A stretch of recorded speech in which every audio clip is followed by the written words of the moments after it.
Watch right now on the Front News Project. Pokrovsk, Kupiansk, hellish battles, exclusive footage from the very heart of the war. You have to see this. Russia is on fire, military facilities and railways are burning from Bashkortostan to Tuapse, and this is just the beginning. And Russia is also running out of tanks. The AFU is utterly destroying the enemy's military equipment. Fiery, intense and blazing footage from the front lines. Watch right now.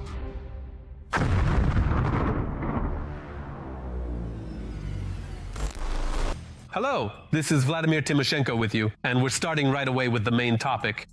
Pokrovsk and Kupiansk remain the hottest spots on the map of the Russian-Ukrainian war. Right now, battles are raging in the industrial zone of Pokrovsk itself. What is happening on these sections of the front right now? More in our report.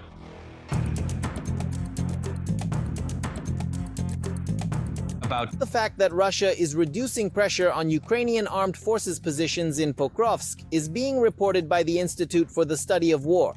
According to analysts, the pace of the Russian offensive has slowed due to massive losses. And now those who have managed to survive the local assaults are waiting for reinforcements and hoping to restore logistics. The Russians have reduced their activity in the city and decreased the number of movements. In this way, the Russian armed forces are trying to minimize their losses and are waiting for reinforcements from their main forces. This is confirmed by attempts of Russian forces to establish logistics through the southern outskirts of Pokrovsk. In particular, in this area, the Russians tried several times to transfer personnel using vehicles and motorcycles. The defense forces did not allow this to happen. At the same time, the occupiers' main objective for today is to cut off Ukrainian logistics. The command notes that they have not succeeded in doing this. This is primarily due to the timely deployment of special units from the GUR, SBU and SSO. In tactical terms, there are indeed two objectives we can highlight here, tactical and strategic.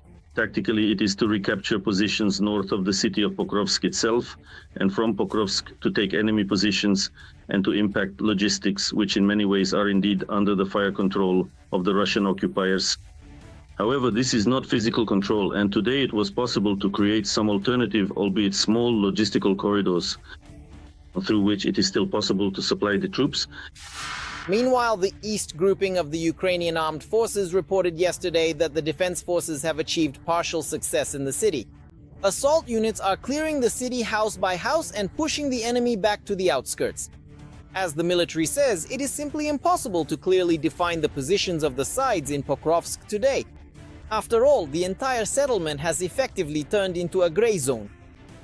Our defense forces, also operating in small groups, are steadily and persistently pushing the Russians out, or at the very least, it is clear that they fully intend to push the Russians out of the industrial zone and from the northern and central parts of Pokrovsk.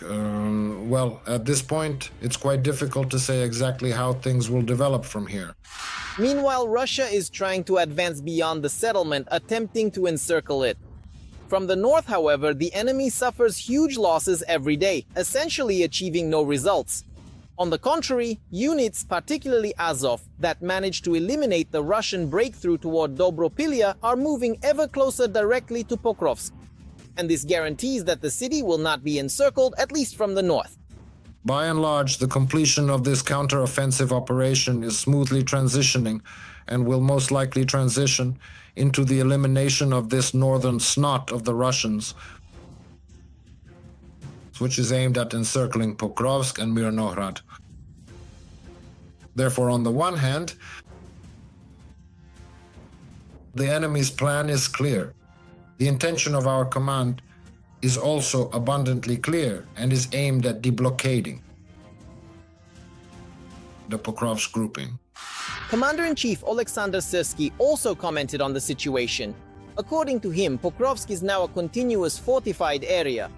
There are several places where the Russians managed to get through the engineering barriers, but the Ukrainian armed forces know exactly where these places are. Therefore, the situation as a whole is under control. At the same time, Syrsky added that the command already has plans B and V for all possible developments.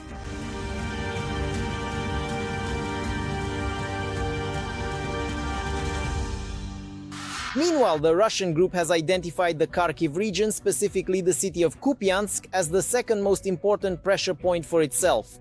Another statement by the Russian Federation about encircling Ukrainian troops there was refuted by Viktor Trehubov, head of the press service of the joint forces. In turn, military analysts note that the enemy is trying to use the Pokrovsk tactic here. However, its results are much more modest. In the Kupiansk direction, in Kupiansk itself, the situation is significantly different.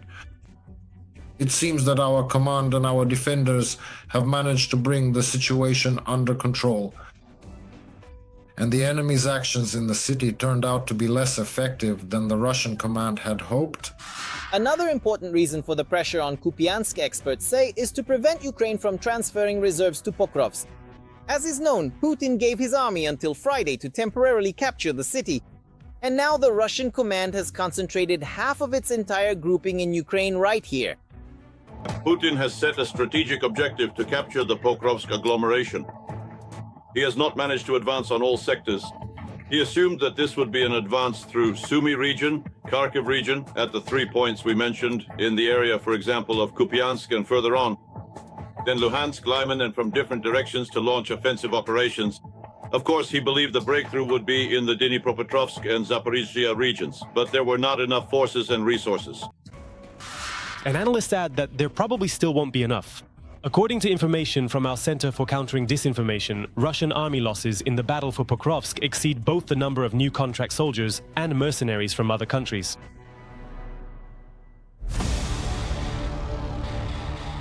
And now another extremely important topic. Ukraine does not leave the barbaric shelling of its energy infrastructure unanswered. For every strike on our facilities, there are equally painful strikes on the energy sector of the aggressor country. Russians need to get used to living without electricity, without heat, because retaliatory attacks will only intensify. And while Ukrainians have already adapted to blackouts over the past 3 winters, for Putin's subjects, this is something new. And after all, winters in Russia are long and cold. Here are the details. On the night of November 9th, the Ukrainian armed forces struck the Voronezh thermal power plant. After the strike, electricity disappeared in several homes and then came back. The Voronezh thermal power plant is one of the largest suppliers of heat energy in the region and provides it to 4 districts of the city. Right before my eyes, I had just stepped out onto the balcony. Right over there, just to be continued.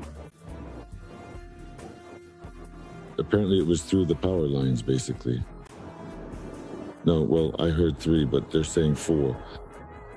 In Belgorod, this incident was attacked, leaving tens of thousands of residents without electricity. The governor of the region, Vyacheslav Gladkov, stated that the damage is very serious. As a result of yesterday evening's rocket attack, there is serious damage to the power and heating supply systems of the city of Belgorod. Our energy workers, as always, are heroically trying to cope with the task at hand. Right now, they are working to restore what was damaged by our enemies. The day before, Ukrainian drones struck energy facilities in Saratov, Engels, and the Volgograd region. Power outages were also recorded there. Russia is attempting to plunge Ukraine into a blackout with massive drone and missile attacks. In turn, the Ukrainian army is launching symmetrical strikes against Russia's energy sector. Ukrainian President Volodymyr Zelensky stated that the authorities are ready and will not only defend the infrastructure, but also strike back in response. what will happen with electricity? Today it's hard for me to say. We will be ready for any retaliatory challenges. We work on this every day. We will defend, we will fight. The Russians must know that step by step we will increase the production of everything so that they too feel what we feel. Volodymyr Zelensky, President of Ukraine. In 2025, Russia is experiencing a trend of increasing electricity shortages. As of October this year, the shortage of capacity in the power grid reaches tens of gigawatts. This was reported by the Ukrainian Foreign Intelligence Service. Due to the demand from industrial, residential, and municipal consumers exceeding the total generation of all power plants, as of October this year, the shortage of capacity in the power grid has already reached 25 gigawatts. Despite the attempts by the REF government to introduce at least some measures to stabilize its energy system, such as monetary compensation or discounts on electricity bills for voluntarily reducing consumption during peak hours, as well as disconnecting consumers who do not require guaranteed power supply, the growing electricity deficit indicates a systemic crisis in the Russian energy sector. The Foreign Intelligence Service of Ukraine. In addition to wear and overload, systematic strikes by the AFU are also affecting the Russian energy system. If Ukrainian strikes even partially damage Russian thermal power plants, this will cause significant problems for Russia's energy sector. The AFU have already brought a blackout in southern Russia 60% closer. Strikes by the AFU are gradually knocking out high-voltage substations, which make it possible to transfer electricity from one region to another. If thermal power plants are also destroyed, their situation will become significantly more difficult than ours. Alexander Karchenko, director of the Energy Research Center. From Not only Russian regions, but also Moscow are suffering from Ukrainian drone attacks and the lack of electricity. This has a very serious, not just propagandistic impact directly on the Kremlin. Let me remind you that one of the reasons for launching the so-called special military operation was the issue of guaranteeing the security of the Russian Federation itself. At least that's how Putin and his inner circle explained it. We can see how the war is coming directly to Moscow. And not just to Muscovites. We see that the geography of Ukraine's drone attacks is expanding. Ukrainians have long since gotten used to and adapted to power and heating outages. But for Russians, this is an unexpected surprise. So it's time to start stocking up on matches, candles, and firewood. And right now, here is an analysis of the current situation on the Alexandrovsk front. The enemy is becoming more aggressive here as well. On the Alexandrovsk front, Ukrainian defenders have repelled 4 enemy assault attempts. Another clash is still ongoing. The enemy tried to advance in the areas of the settlements of Ivanivka, Soznivka, Vranoe, Aristopol, and Yegorivka. Meanwhile, Russia is also on fire. From the south all the way to Bashkortostan, in Tuapse, the long-suffering port is burning vividly. Ukrainian naval drones carried out an operation there. And in Bashkiria, 4 Russian logistics facilities have been destroyed. More on this and other topics in our military review. Everything is as usual in Russia. The night is loud and bright. Explosions thundered in Tuapse. The local port was attacked by naval drones. Film it, look, it's burning. The occupiers can't hide on the front either. Ukrainian border guards destroyed 5 enemy shelters along with the Russians inside.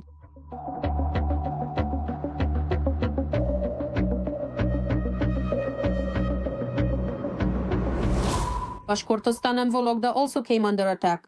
4 military logistics facilities of the occupiers were destroyed at once.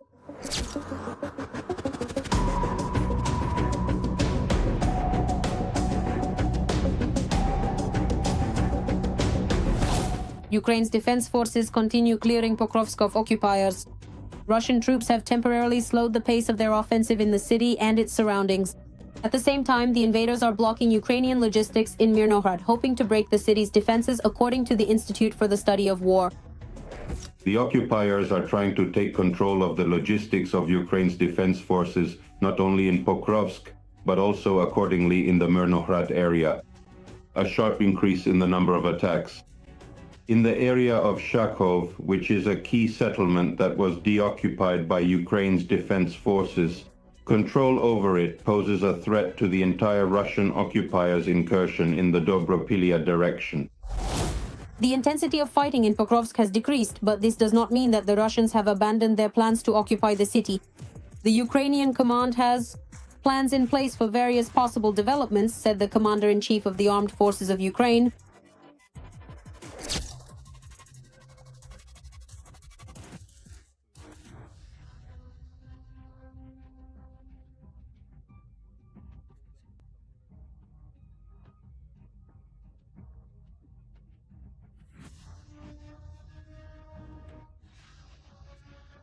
Of the Russian occupation army. This is about 90,000 personnel. And while the Ukrainian armed forces are fighting the occupiers, Putin is making new plans. Volodymyr Zelensky considers it quite likely that Russia could open a second front against another European country before the war in Ukraine ends. The Russian Federation is probing for a weak link in NATO's defense system. In other words, it is casting doubt on the very nature of what is possible. The practical implementation of Article 5 of the NATO Charter on Collective Security. In addition, the Russian Federation is constantly trying to raise the level of tension, including at the borders with NATO countries, specifically Finland and Sweden. For the past several years, Russia has been actively using elements of hybrid warfare, although Moscow traditionally denies any involvement. Against the backdrop of Russian drone incursions, Britain is strengthening Belgium's defenses.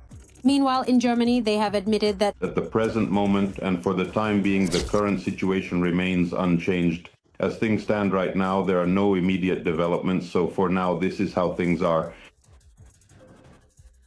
At this time, they are not ready because they still need more time and preparation. They have not yet gained enough confidence or experience to move forward. Specifically designed for war in preparation and readiness.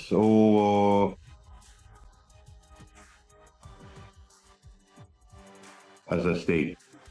That is why it is no coincidence that Germany ranks second after the United States in terms of military technical assistance to Ukraine.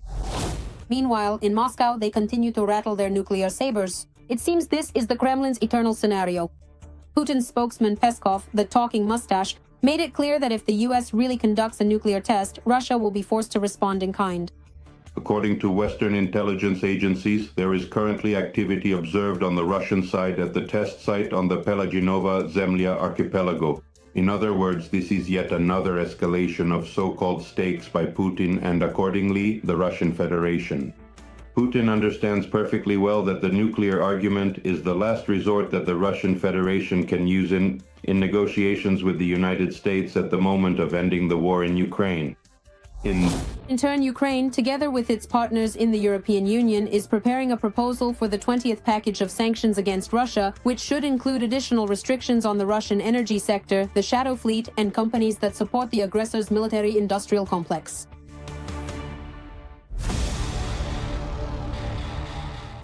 And now we move to the Lyman direction of the front. The so-called Russian world continues to destroy, kill, and maim here as well. In the Lyman direction, the invading army carried out 2 attacks on Ukrainian positions near the settlements of Kurovy Yar and towards Lyman. One of the battles is still ongoing. And once again, there are explosions in Crimea. After the drone struck, an oil depot in Simferopol caught fire. And also, in the area of the former Donetsk airport, a storage, assembly, and launch base for Shaheds was hit by fire. Overall, the successful attacks by the Ukrainian armed forces on Russian military targets in Crimea and Donbass indicate preparations for the deoccupation of these Ukrainian regions. The evidence is in our next report. A unique operation that lasted for months ended with a spectacular explosion in the middle of Donetsk. According to locals, nothing like this has ever been seen before in the occupied territories.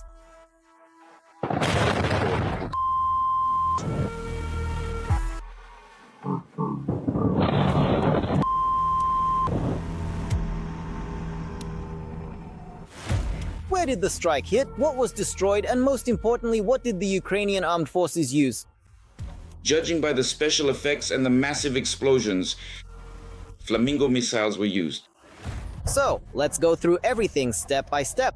Last night, a powerful explosion rocked Donetsk, after which, according to eyewitness videos, a fireball rose into the sky resembling a nuclear mushroom cloud, and windows were blown out in buildings several kilometers from the epicenter. Right now, my windows have been blown out. In fact, this is the Oktyabrski airport area. A large ammunition depot, missiles hit there. There is no official information yet, but people are already talking about an ammunition depot. I watched the video, it's spectacular. Most likely, it really was a very large missile or ammunition depot, because in the video, just like in science fiction movies or computer games, there's an explosion, and then a second explosion, and you can clearly see this glowing, rapidly expanding shockwave. So the strike on the depots in Donetsk was very successful. A bit later, some clarity on this issue was provided by Robert Magyar-Brudi, the head of UAV systems for the Ukrainian armed forces. According to his information, the strike hit a large warehouse of Shahed-type drones, where warheads were also stored. Targeting this complex objective became a painstaking intelligence operation lasting several months, pieced together from small fragments. Last night, Special Operations Forces and missile troops of the Ukrainian Defense Forces carried this out using appropriate strike assets. Analysts note that despite the range of the Shahed drones, it was extremely important for the Russians to keep the warehouse for these drones close to the front line. After all, when the occupiers launch UAVs just a few dozen kilometers from the line of contact, the Ukrainian armed forces simply don't have time to respond quickly. As a result, the drones carry out their terror in frontline cities and also strike at the forward positions of our troops. Disrupting the logistics of supplying shells and missiles for drones to the Pokrovsk direction, to Pokrovsk itself, is very important for us right now. And But there is something the defense forces under our command chose not to disclose. One thing is certain, drones definitely took part in the attack, but something else followed them as well. As the footage from there shows, it was clearly not just drones at work. Apparently they were distracting the local air defense. But the final strike was delivered by something resembling a rocket. It could have been a drone or possibly a missile. The fact that missiles were indeed used is also confirmed by Madia's reports about the participation of Ukraine's missile forces in the attack. I don't think the Shahed warehouse was unprotected, that it was just some hangars. Most likely. It was probably some kind of underground bunker. And that's another reason why I think these were flamingos. Of course, they could have used Storm Shadow as well. Storm Shadow would have worked here too. They have an anti-bunker function. Nevertheless, the scale of the detonation shows that, at least it seems to me, if you look at the first second, the explosion was clearly bigger than just a couple 100 kilograms of a Storm Shadow warhead. So yes, most likely these were indeed our Ukrainian flamingos. By the way, this is already the third time just this week that they've inflicted colossal damage on the Russians. But in Crimea, such power wasn't needed, so drones were sent to attack the peninsula.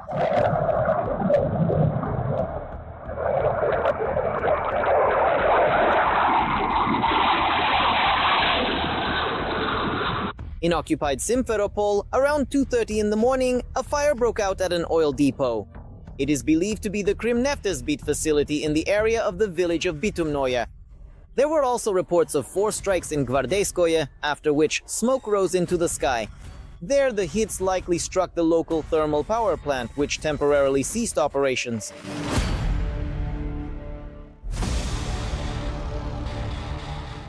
Now, let's analyze the current situation on the Konstantinovka front line.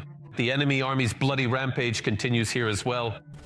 On the Konstantinovka front, the enemy attempted to break through our defenses 10 times in the areas of the settlements of Pleshevka, Alexandra Shultino, Rusinyar, and Sofievka.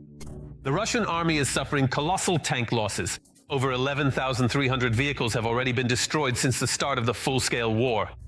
Moreover, manufacturers are facing global problems. A testament to this dire situation is the mass layoffs at Russia's leading Uralvagonzavod plant. Right now, we're going to tell you how Putin's tank potential has melted away. We must not only keep pace with the global economy, but strive to outpace its dynamics by unlocking our own potential. But in Russia, there is neither dynamism nor potential to be seen. In particular, even the most resilient are now starting to go under. For example, the Russian military giant Uralvagonzavod, which produces armored vehicles and enjoys all the privileges of the military-industrial complex, can't cope and is falling apart at the seams. What is the plant's management doing? They don't formally fire people, but instead switch them to a 4-day work week with a 20% pay cut. Or even a 3-day work week. That means a 40% pay cut. This is exactly what's happening right now. But even that is no longer helping. And that was the stage we were at. According to the latest statistics, about 250,000 people in Russia have been working like this recently. And now even cutting shifts to the bare minimum doesn't work anymore. Layoffs are coming at the enterprise that is the flagship of Russian tank manufacturing. This was reported by the Russian publication E1. In some departments, up to 50% of the staff are expected to be laid off, and across the entire enterprise, 1 in 10 employees will lose their job. Previously, it was kind of like this. The civilian production might not have been very profitable, but there was a lot of money coming in from military contracts, and that somehow made up for it. But now it seems that even spending on military products is being cut, and it looks like the railcar division is relying on profits from the military sector. It can't cover the losses from the civilian sector, so now they're going to lay off people in civilian production, reportedly about 10%. Experts explain that the reason for all this is the incredible decline of the Russian economy. Ukrainian strikes on oil refineries, which are depriving Russia of millions in petrodollars, Western sanctions, and increased pressure from the US on the Russian oil industry, have already led to a situation where even the negative forecasts for the economy are inaccurate. It will get even worse. Let me remind you, their negative forecast from the central bank is a GDP decline of 2.5 to 3.5%, inflation at 12%, and an interest rate of 20%. In other words, they will have to raise the rate back up to 20% next year. And that's their negative scenario, which I don't even consider negative. It's just the current reality. That's the point. The thing is, the accumulated problems, they just keep popping up every day, and they prevent the central bank from maintaining the scenario it considers manageable. The situation has escalated to the point where the economic decline in Russia has to be publicly acknowledged. Question. Is that enough? Is this what we wanted? In fact, even according to official data, recession has already affected 19 out of 24 sectors of the Russian economy. Moreover, they're even starting to have problems with defense industry enterprises. If these enterprises are already experiencing non-payments, not getting money from the budget, and the work week is being reduced, for example, Uralvagonzavod, this means their funding was cut, well, about 3 months ago. So these processes are actually happening. At the same time, the funniest thing is that in Russia, they've already figured out how to present this information to the higher-ups. Everything is in the spirit of negative growth and unsuccessful successes. So now, they're openly talking about the economic decline. At the same time, they add that there was such an unprecedented boom before, it simply couldn't last forever. So now we're seeing a decline. That's their strategy. To say, no, there's no recession, no economic downturn. Then to release a statement saying that, yes, most likely there will be an economic decline in the fourth quarter. And to accompany all of this with a bunch of disclaimers. The obvious solution was, once again, to revise the budget draft. Naturally, in the direction of negative growth. We are holding a whole series of meetings on the framework of the country's main financial document, its primary priority. And as before, the priority remains the war. So analysts are not advising to expect any improvements. And if the cuts have already affected the industrial giants of the military-industrial complex, then all enterprises in the country, including private ones, are next in line.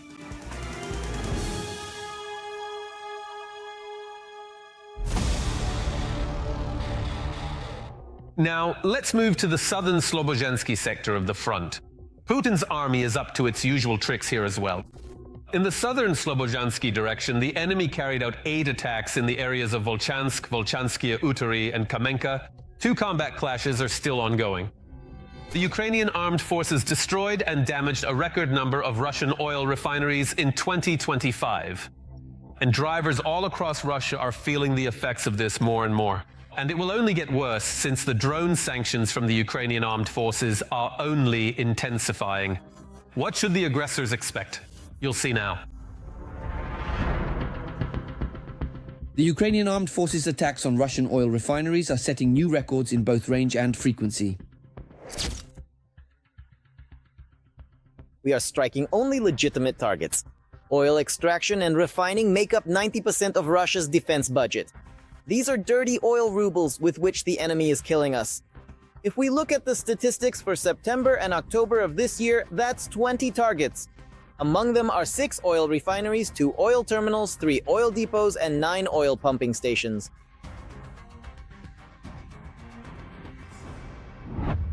As of early November 2025, Ukraine has carried out 111 strikes on oil depots and refineries in Russia. For comparison, throughout all of 2024, there were 94 such incidents. As a result, the Russian Federation is facing enormous problems with oil refining volumes, as well as shortages of fuel and gasoline on the domestic market.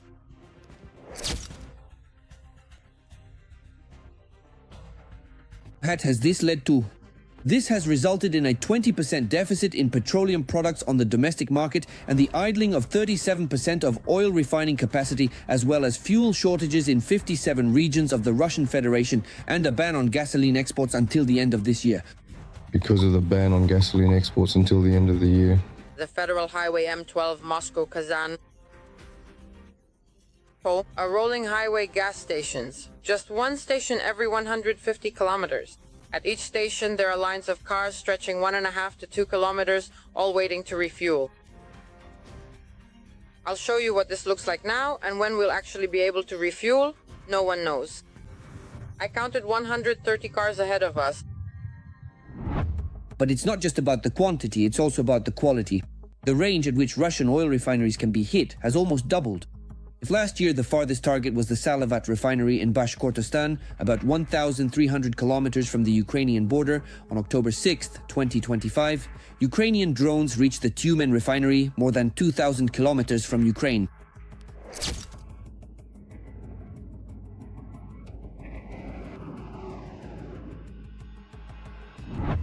According to calculations by journalists from the publication Vertka, the effectiveness of Ukrainian drone strikes is 85%. Out of 250 strikes since the start of the full-scale war, 213 have been successful. Many facilities, especially in southern Russia, have been attacked repeatedly. For example, the Ryazan, Volgograd and Ilsky refineries have each been attacked 10 times. In order to somehow put this war into a stalemate, to shift it, we need to learn not only to repel enemy attacks on the front line, but also to suppress their logistics and their aviation. That's why it became necessary. And I'm not even mentioning the need to strike at Russia's military-industrial enterprises and energy system.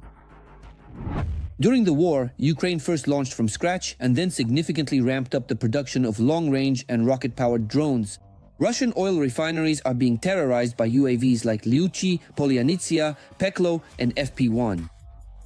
Drones costing just a few $1,000s are causing damage to the Russian budget amounting to hundreds of millions of dollars. Look at those guys. The 7th hit at this stage is catching fire. Yeah. That's the 7th drone coming in right now. At the same time, following the drones, Ukraine is also ramping up mass production of long-range missiles.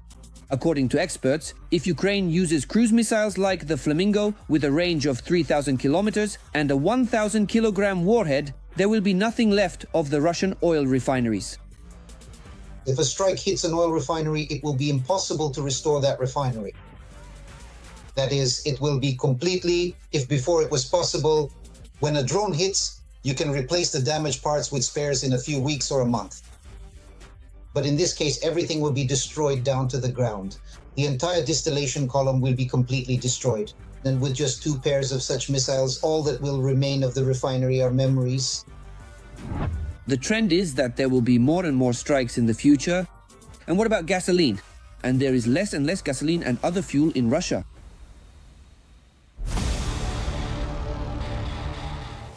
That's all for today, but very soon on Front News you'll see new unique reports from our journalists straight from the hottest spots of the war, brought to you so you know the truth. This was Vladimir Timoshenko with you. Take care of yourselves and your loved ones.